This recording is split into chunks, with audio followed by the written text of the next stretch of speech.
আসসালামু আলাইকুম। আশা করি প্রত্যেকে ভালো আছেন। আপনারা তো আমি মোহাম্মদ সবুজ ইসলাম অনেকটাই ভালো আছি এবং বিশেষ করে আল্লাহর রহমত ছাড়া কোনো মানুষ ভালো থাকতে পারে না। তো আজকে কথা বলার চেষ্টা করব, আপনি কি বেতনের দাস নাকি বেতন আপনার দাস? আসলে কোনটা কার সাথে পরিপূরক, এই বিষয় নিয়ে কথা বলবো। কথা এবারে চলুন শুরু করা যাক।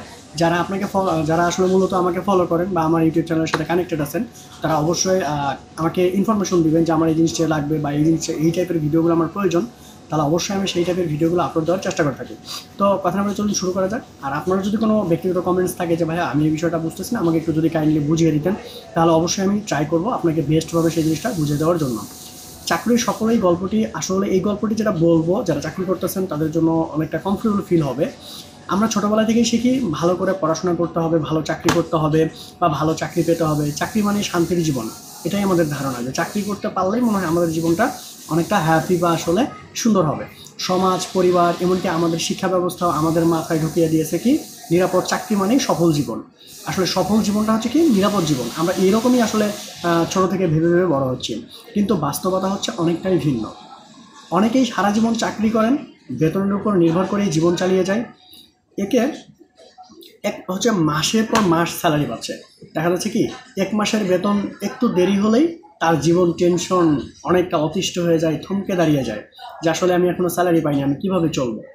স্বপ্ন পূরণ তো দূরের কথা, সাধারণ দৈনন্দিন জীবন চালানোই অনেক কঠিন হয়ে পড়ে। কারণ সে জানে যে আমার স্যালারি এখনও হয়নি, আমি কিভাবে আমার জীবনটা পরিচালনা করতে পারি। এই জীবন কি সত্যি সেই স্বাধীনতার প্রতিচ্ছবি যা আমরা চেয়েছিলাম?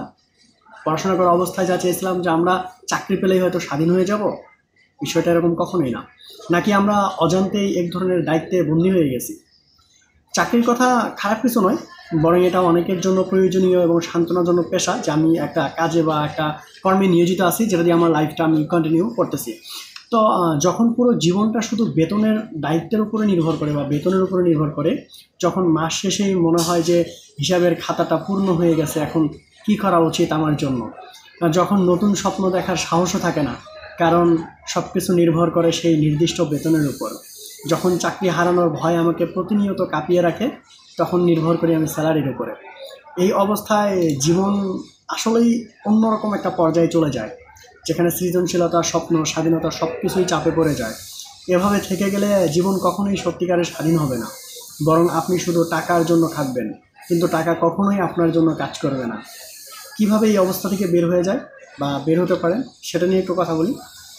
আর্থিক স্বাধীনতা বলুন যে একটা ছোটোখাটো চাকরির পাশাপাশি কিছু একটা করা, অনলাইন হোক অফলাইন হোক, যে আমি 8 ঘন্টা বা 10 ঘন্টা কাজ করতেছি, দেন তারপরে কিছু একটা করা, সঞ্চয়ের অভ্যাস করা, যে আমার কিছু টাকা এখানে আমি 10% বা 20% করে আমি রাখার চেষ্টা করতেছি, যেখান থেকে আমার ফিউচারে আমি যদি কোনো প্রবলেমেও পড়ি, সেক্ষেত্রে যেন প্রবলেম থেকে আমি বের হয়ে আসতে পারি। ইনভেস্টমেন্ট করতে হবে, যে আমি এই টাকাটা ইনভেস্ট করতেছি, এই টাকার বিনিময়ে আমার কিছু টাকা আসবে। তারপর হচ্ছে নতুন স্কিল শিখতে হবে, যে স্কিলটা আপনাকে ভালো একটা স্যালারি পর্যন্ত নিয়ে যেতে পারে। তো অবশ্যই এই ভিডিওটা অনেকই গুরুত্বপূর্ণ হচ্ছে, কারণ হচ্ছে যে আপনাকে আমি ফিউচার প্ল্যান পর্যন্ত বলে দেওয়ার চেষ্টা করতেছি। ফিনান্সিয়াল প্ল্যান করতে হবে। ফিনান্সিয়াল যেটা আছে যে আমি আজকে 10,000 টাকা স্যালারি পাচ্ছি, আগামীকালকে থেকে আমার প্ল্যান করতে হবে আমি যেন আগামী 6 মাস অথবা 1 বছর পরে ভালো একটা স্যালারি কীভাবে ডিজার্ভ করতে পারি, সেই ব্যবস্থা করতে হবে। বেতন আপনার জীবনকে নিরাপত্তা দিতে পারে, কিন্তু স্বাধীনতা নয়।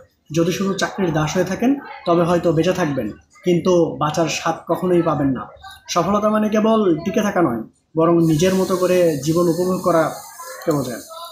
আপনার লক্ষ্য হতে হবে এমনভাবে যে আপনি স্বাধীন আছেন, প্লাস হচ্ছে আপনি একটা কর্ম করতেছেন, সব কিছু মিলেই আপনার জীবনটাকে নির্ধারণ করতে হবে। আমাদের লক্ষ্য উচিত এমন একটি জীবন তৈরি করার, যেখানে চাকরির পাশাপাশি অন্য কিছু থাকবে এবং আমার নিজের জীবনটাকে আমি সুন্দর করে তৈরি করতে পারবো। তাহলে আমার কখনোই আমার নিজের স্যালারির উপরে নির্ভরশীল হতে হবে না। তাই আপনার সবার উদ্দেশ্যে এটুকুই বলবো যে স্যালারির উপরে কখনো নির্ভরশীল হবেন না। যে স্যালারি তো অবশ্যই একটা নির্দিষ্ট সময়ের ভিতরে দেওয়া হবে, স্যালারির পাশাপাশি যেন অন্য কোনো কাজ বা স্কিল ডেভেলপমেন্ট যেটাই করেন না কেন আপনার লাইফের জন্য বেটার হবে। অসংখ্য ধন্যবাদ সম্পূর্ণ ভিডিওটা মনোযোগ সহকারে দেখার জন্য। পরবর্তী কোনো ভিডিওতে আবারও দেখা হবে। সে পর্যন্ত সবাই ভালো থাকবেন এবং সুস্থ থাকবেন।